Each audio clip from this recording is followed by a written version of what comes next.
powerful family, a brutal double murder, and a web of secrets stretching back decades. On a warm June evening in 2021, the world of the Murdaugh dynasty was shattered when Alex Murdaugh discovered the lifeless bodies of his wife, Maggie, and his son, Paul, on their family estate. What followed was a shocking unraveling of corruption, financial crimes, and mysterious deaths that have left investigators baffled and the public captivated. Was this a desperate act by a man on the brink, or is there more to the story than meets the eye? Join us as we dive deep into the chilling mystery of the Alex Murdaugh case, the unanswered questions, the unexpected twists, and the truth that still lies hidden in the shadows. The sweltering heat of a South Carolina summer hung thick in the air when the news broke. On June 7, 2021, Alex Murdaugh, a prominent lawyer from a well-known family, dialed 911 with a frantic plea. His voice trembled as he spoke, claiming he had discovered the lifeless bodies of his wife, Maggie, and his son, Paul, near the kennels on their sprawling hunting estate, Moselle. The scene was grim. 2 bodies, one slain with a shotgun, the other with a semi-automatic rifle. The world of privilege and power the Murdaughs had built over generations was suddenly shaken by violence. For over a century, the Murdaugh name had been synonymous with power and influence in the Low Country. 3 generations of Murdaughs had held the office of solicitor for the 14th Judicial Circuit, an unprecedented grip on the region's justice system. But now, with Maggie and Paul's deaths, that legacy was tainted with blood. Who could have committed such a heinous crime? And why? As the investigation unfolded, the quiet whispers in Hampton County grew louder. Rumors swirled about Alex Murdaugh himself. His story seemed strangely inconsistent, his grief almost theatrical. Then came the bombshell.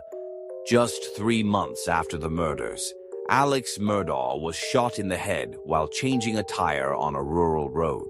Miraculously, he survived, but the plot only thickened when it was revealed that the shooting was not an assassination attempt, as he initially claimed, but a bizarre suicide-for-hire scheme.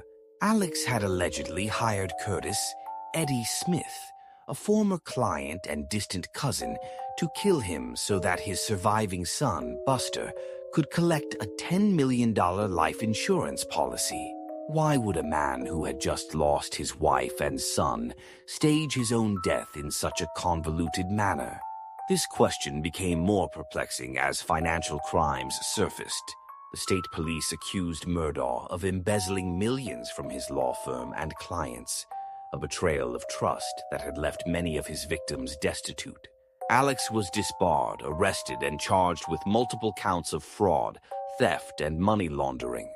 The once powerful attorney now found himself behind bars, facing a litany of charges. But the scandals did not stop there. The bodies were piling up, and the Murdaugh name kept coming up. The mysterious death of Stephen Smith, a teenager found dead on a rural road in 2015, was suddenly reopened.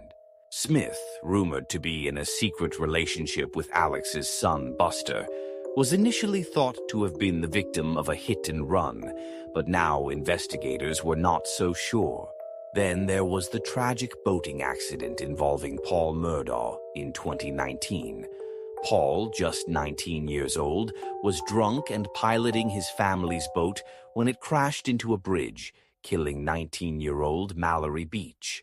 In the aftermath, Paul faced charges of boating under the influence, but his powerful family connections seemed to shield him from facing any real consequences.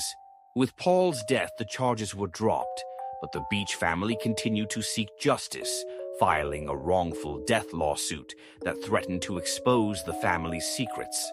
And yet, another death was added to the ledger. Gloria Satterfield, the Murdaugh family's longtime housekeeper, who had allegedly died in a trip-and-fall accident at the Murdaugh home in 2018. Alex Murdaugh encouraged Gloria's sons to file a wrongful death claim against him, even recommending a lawyer to them. But instead of helping them, he pocketed the $4.3 million insurance payout, meant for Gloria's grieving family. With this, another shocking layer of betrayal and greed was exposed. As investigators peeled back the layers, it seemed the Murdaugh family was at the center of a web of mystery, death, and deceit, stretching back decades. But the biggest question remained unanswered. Who killed Maggie and Paul Murdaugh? Initially, the authorities were tight-lipped, and Alex denied any involvement. But with his financial empire crumbling, the family's ties to law enforcement weakened, and the mounting pressure from the public and media, it was clear that the walls were closing in. In 2022, more charges were brought against Alex, this time for the murders of his wife and son. Prosecutors painted a picture of a desperate man, driven to extreme measures to cover up his financial crimes. They alleged that Alex murdered Maggie and Paul to gain sympathy, deflect attention from his financial misdeeds, and buy time to orchestrate his own death to benefit his surviving son. But was this theory too neat, too convenient? Some believed Alex was a scapegoat, a man set up by others who had more to gain from the deaths of Maggie and Paul. The trial was set to be one of the most sensational in recent history. The courtroom was packed with journalists, true crime enthusiasts, and locals who had known the Murdaughs for generations. But as the prosecution presented its case, Alex's defense team countered with their own narrative. They argued that Alex was a flawed man, a drug addict with a penchant for bad decisions, but not a murderer. They questioned the timeline, the lack of direct evidence, and the motive. Why would a father kill his own son and wife so brutally? Questions continued to swirl. Why had Maggie, on the night of her murder, driven to Moselle when she had reportedly been wary of Alex and their crumbling marriage? Why was Paul, who was known to have a contentious relationship with his father, there that night as well? And who was the mysterious figure seen near the property shortly before the murders? Outside the courthouse, theories ran wild. Was it a hired killer, perhaps linked to Alex's alleged drug connections? Or was it someone else within the family or the circle of power that the Murdaughs had cultivated over decades? Some wondered if there were other accomplices, other players who had yet to be named. As the trial drew to a close, the jury deliberated. The world watched, waiting for a verdict, but in the back of everyone's mind was the nagging sense that even a guilty or not guilty ruling would not bring true closure. Too many questions remained unanswered, too many threads left dangling.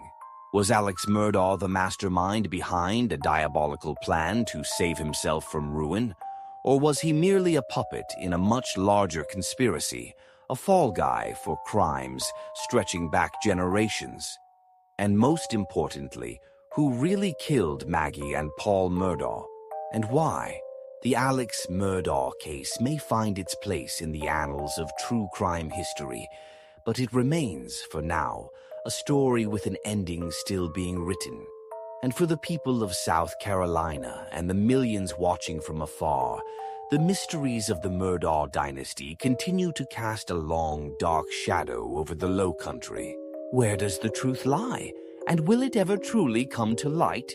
And so the mystery of the Murdaugh family continues to unfold, a tale filled with tragedy, deception, and unanswered questions.